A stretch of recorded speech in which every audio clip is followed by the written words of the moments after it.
IMF کی delegation کی supreme court of Pakistan اور چیف جسٹس آف پاکستان سے ملاقات کے اوپر وہ خدشات کا اظہار کرتے ہیں،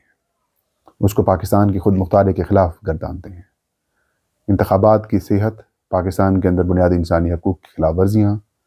پیکا جیسے قانون کے اوپر بھی تنقید کرتے ہیں۔ تنقید کے جواب میں وزیر قانون جواب دیتے ہیں۔ وزیر قانون جب جواب دے رہے ہوتے ہیں تو پھر یہ سیشن اختتام ہو رہا ہوتا ہے، تو جو اپوزیشن لیڈر ہیں شبلی فراز صاحب اور باقی جو پاکستان تحریک انصاف کے سینیٹرز ہیں، انہوں نے کہا کہ ہم پیکا قانون جو کہ حال ہی میں ترمیم کی گئی ہے، جس کے بعد اظہار رائے کے اوپر پابندی، بہت ساری سخت قسم کی قانون سازیاں کی گئیں، اس میں چیزیں شامل کی گئی ہیں، اور جو اظہار خیال ہے یا پھر جو بات ہے، لکھنا بولنا، اس کے اوپر فوجداری مقدمات کی طرف معاملات لے کے جایا جا رہا ہے، ریگولیٹ کرنا ہے سوشل میڈیا، ڈیجیٹل میڈیا کو۔ تو اس معاملے کے اوپر PTI نے اعلان کیا کہ ہم اس پیکا قانون کے خلاف ترمیم لائیں گے، قرارداد لائیں گے۔ جیسے ہی قرارداد کی بات آئی تو وہ پارلیمانی امور کے وزیر، جن کا کام ہوتا ہے کہ جس قسم کی بھی سچویشن ہو، چاہے کوئی ممبر بیٹھا ہو یا نہ بیٹھا ہو، چاہے کورم ہو یا پھر نہ ہو، اس کی یہ کوشش ضرور ہوتی ہے کہ ایوان کی کارروائی چلتی رہے اور جو بزنس ہے، ہاؤس بزنس ہے، وہ چلتا رہے۔ آپ کو یاد ہوگا جب رجیم چینج ہو رہی تھی، جب پاکستان تحریک انصاف کی حکومت کے خلاف، عمران خان کے خلاف تحریک اعتماد قومی اسمبلی میں پیش کی جا رہی تھی، تو پھر آپ کو ایک PTI کے رہنما جناب آئی تھنک وہ علی محمد خان، اس وقت وہ وزیر پارلیمانی امور تھے، مشیر آئی تھنک جو وزیر مملکت ہیں پارلیمانی امور وہ تھے، ان کو یہ ذمہ داری تھی، ان کی یہ ذمہ داری تھی کہ وہ اس پروسیس کو دیکھیں، اس پروسیس میں رہیں۔ وہ بیٹھے رہے علی محمد خان، اور انہوں نے وہاں پر تقریر بھی کی، اور وہ تقریر وائرل بھی ہوئی۔ اس تقریر کو دے کر بہت سارے جو تحریک انصاف کے حامی ہیں، ورکرز ہیں، ان میں جوش بھی آیا، اور اس تقریر کو سن کر، اس کے اندر جو انہوں نے شعر پڑھا، اس کو پڑھ کر لوگوں نے اپریشیٹ کیا۔ لیکن پارلیمانی امور کا جو منسٹر ہے، وہ نہ تو ہاؤس کی کارروائی روکنے کے حق میں ہوتا ہے، نہ اس کے اندر خلل ڈالنے کے لیے ہوتا ہے۔ لیکن آج ہم نے دیکھا جو پیکا کے خلاف وہ پیپلز پارٹی، وہ شہری رحمان جو صحافیوں سے اظہار یکجہتی کر رہی تھی، وہ شہری رحمان جو کہہ رہی تھی اس کے اندر تبدیلی لانی ہے، وہ شہری رحمان، وہ پیپلز پارٹی کے لوگ جو کہہ رہے تھے کہ اظہار رائے کے اوپر قطعاً ٹھیک نہیں ہے، وہ جو منافقانہ قسم کی ان کی گفتگو ہوتی ہے، وہ آج ایک بار پھر ایکسپوز ہوئی ہے۔ جب وزیر پارلیمانی امور نے کورم پوائنٹ آؤٹ کیا، یہ میرے لیے اٹ واز شاکنگ کہ وزیر منسٹر فار پارلیمانی امور وہ کورم پوائنٹ آؤٹ کر رہا ہے۔ حکومت کی جانب سے بھی اگر کورم پوائنٹ آؤٹ کیا جاتا ہے تو بھی برا سمجھا جاتا ہے، لیکن وزیر پارلیمانی امور کی طرف سے جب کورم پوائنٹ آؤٹ کیا جا رہا ہے تو اس کا مطلب یہ تھا کہ جناب ہار گئے ہیں، کہانی ان کی ختم ہو چکی ہے، اور بھاگنے کی پوزیشن میں ہیں، اور نہ آؤ دیکھا نہ تاؤ دیکھا، کورم نامکمل قرار دے کر سینٹ آف پاکستان کا اجلاس پیر تک ملتوی کر دیا، اور یوں پیکا قانون کے خلاف جو قرارداد آنی تھی، جو اپوزیشن کی جانب سے ایک سنجیدگی کا مظاہرہ کیا جا رہا تھا، وہ ختم ہو گیا۔ لیکن اس سے ایک چیز تو ضرور ہوئی کہ اہم ترین محاذ کے اوپر حکومت میدان چھوڑ کر بھاگی ہے۔ اب آتے ہیں دوسرے اہم اور بڑی خبر کے اوپر۔ سپریم کورٹ آف پاکستان میں آج 7 نئے ججز نے حلف اٹھا لیا۔ جسٹس عامر فاروق اب سپریم کورٹ آف پاکستان کی جج بن چکے ہیں، ان کے ساتھ اور بھی بڑے جج آئے، تو اب سپریم کورٹ آف پاکستان میں جو ججز کی تعداد ہے وہ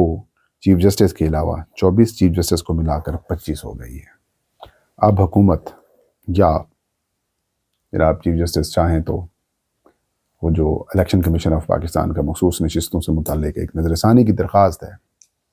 اس کو فکس کر سکتے ہیں، فل کورٹ بٹھا سکتے ہیں، اور اب اتنی تعداد آ چکی ہے کہ اس کیس کو جو PTI کو مخصوص نشستیں دینے کا حکم دیا گیا تھا، اس کو تبدیل کیا جا سکتا ہے نظر ثانی میں۔ خاموشی اختیار کی جا سکتی ہے ظلم۔ تو اسی طریقے سے اسلام آباد ہائی کورٹ میں تحریک انصاف کے بانی چیئرمین عمران خان اور ان کی اہلیہ کے کیسز ہیں، وہاں پر بھی 5 نئے جج بھجوا دیے گئے ہیں، وہاں پر بھی ڈس بیلنس کرنے کی کوشش کی جا رہی ہے، یا آؤٹ آف بیلنس کرنے کی کوشش کی جا رہی ہیں۔ تو وہاں پر بھی قائم مقام چیف جسٹس جناب ڈوگر صاحب آ گئے ہیں، سرفراز ڈوگر صاحب آ گئے ہیں، لاہور ہائی کورٹ سے آئی ہیں، سینیارٹی کا ایشو چل رہا ہے، لیکن کوئی قانون کو آئین کو ماننے کے لیے تیار نہیں ہے۔ لیکن یہ جو سپریم کورٹ اور ہائی کورٹس کے اندر ججز کی تعداد بڑھا دی گئی ہے، اس کا سیدھا سیدھا سا مطلب یہ ہے کہ خان صاحب آپ نہ تو کسی جرم کے اوپر یا پھر آپ نہ کسی مقدمے کی وجہ سے جیل کے اندر ہیں، اور نہ آپ کسی عدالت کے ذریعے یا پھر کیس سے رہا ہو کر باہر آئیں گے۔ خان صاحب کے لیے جو آپ اسے کہہ سکتے ہیں جو رسہ ہے وہ ٹائٹ کیا جا رہا ہے کہ خان صاحب آپ کو ہماری شرائط کے اوپر آنا ہے تو باہر آنا ہے، آپ نے آنا ہے تو چپ رہنا ہے، آپ نے کوئی بات نہیں کرنی، کوئی گفتگو نہیں کرنی۔ آپ نے سیدھی سی بات یہ ہے خان صاحب کہ اب آپ کو عدالتوں سے انصاف نہیں ملنا،